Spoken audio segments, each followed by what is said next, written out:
안녕하십니까, 고집의 이선생입니다. 오늘은 여러분들이 건축 현장에서 주로 많이 쓰시는 테이블톱에 대해서 한번 알아보도록 하겠습니다. 테이블톱은 가정에서 쓰시기에는 조금 부담이 큰 제품이긴 합니다.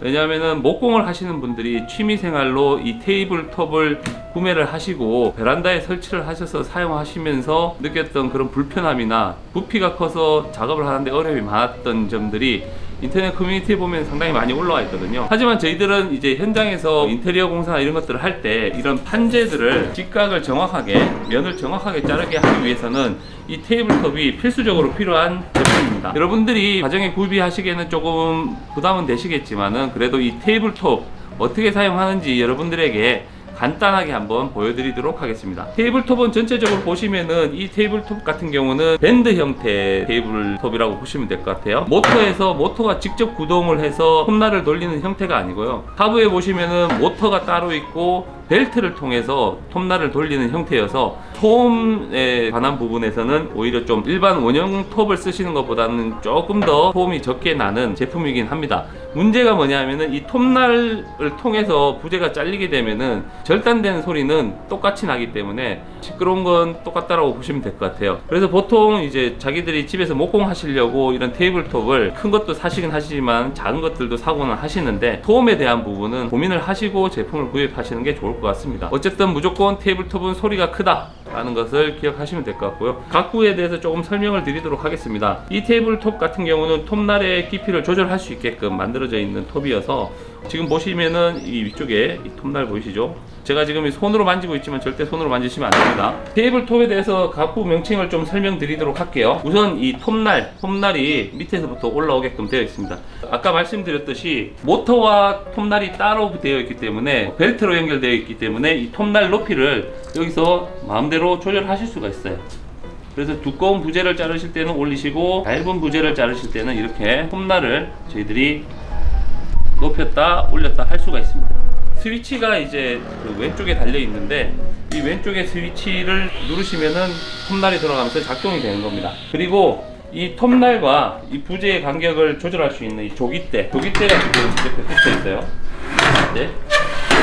조깃대에 보시면은 이쪽에 저희 눈금들이 박혀 있는데 이 눈금들을 보시고 부재의 크기를 어느 정도로 할지 폭을 조절할 수 있게끔 되어 있습니다. 크게 조깃대와 톱날 가장 중요하죠. 이 두 가지가 테이블톱의 핵심이라고 보시면 될 것 같아요. 사실 현장에서는 이 제품보다는 원형톱을 거꾸로 테이블에다 달아놓고 쓰시는 분들이 훨씬 더 많습니다. 왜냐하면 가격 대비 성능이 훨씬 더 저렴하기 때문에 그 제품을 많이 쓰시는데 이 제품 같은 경우는 저희가 예전에 조용한 제품이라고 해서 샀는데 조용하지가 않더라고요. 여러분들이 테이블톱을 구매를 하신다는 생각이 있으시면은 인터넷에 작은 사이즈의 테이블톱이 있습니다. 작은 사이즈의 테이블톱은 이거의 한 절반 정도밖에 안 되는 사이즈이기 때문에 그런 톱들을 사용하셔서 가정에서 충분히 뭐 활용하시면은 소소하게 저희들이 가구를 만든다든지 아니면 테이블을 만든다, 턴테이블 뭐 아니면은 선반을 만든다든지 이런 여러 가지 형태의 제품들을 만드실 수가 있어요. 원래는 이쪽에 저희들이 호수를 연결해서 톱밥이 빠져나갈 수 있게끔 호수가 되어 있는데 지금 저희가 호수를 못 찾아서 그런데 자르게 되면 톱밥이 이쪽에서 위로 나가게 되고요. 하부에 또 톱밥이 토출되는 구멍이 또 따로 있습니다. 거기에 이제 45도나 이런 것들을 부재를 절단할 수 있게끔 이런 어태치먼트들이 달려 있고요. 그리고 각도를 조절할 수 있게끔 레버가 달려 있습니다. 그래서 최대 45도까지 눕혀서 부재 면을 45도로 자를 때까지도 이 제품을 쓰실 수가 있어요. 자, 그러면은 테이블톱을 한번 사용하는 것을 간단하게 한번 보여드릴 텐데요. 테이블톱은 아까도 말씀드렸듯이 이런 합판재를 갖다가 직각을 정확하게 자를 때 이 제품을 사용하신다고 보시면 될 것 같습니다. 이렇게 저희가 이렇게 작업을 해도 될 것 같고요. 아니면 길게 자를 때는 이렇게 작업을 하셔도 됩니다.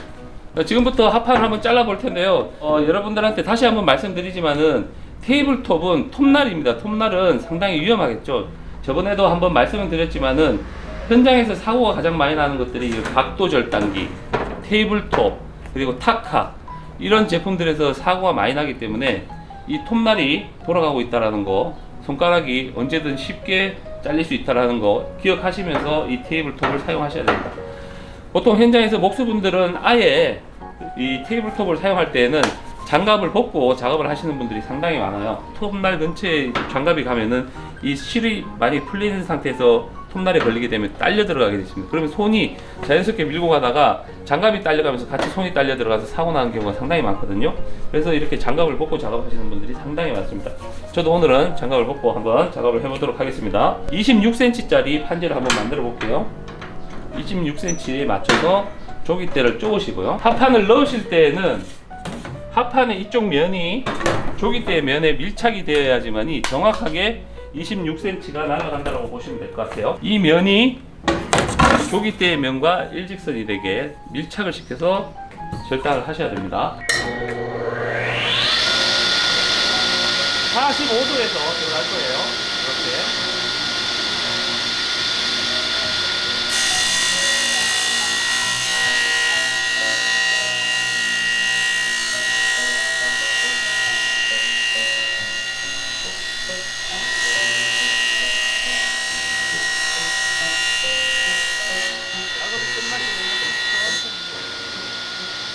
제가 테이블톱을 쓸 때 양손을 잡고 이렇게 밀면서 끝에까지 가서 부재를 이렇게 날려버렸지 않습니까? 이게 보통 이렇게 부재가 긴 경우에는 이렇게 휘어서 올라온다든지 위험할 수 있기 때문에 끝까지 부재가 나갔으면 아예 던져버리십시오. 이렇게 해서 저희가 이 26cm짜리 합판을 절단을 했습니다. 이런 형태로 해서 저희들이 선반이라든지 이런 것들 작업해서 만드실 수가 있겠죠. 보통 짧게도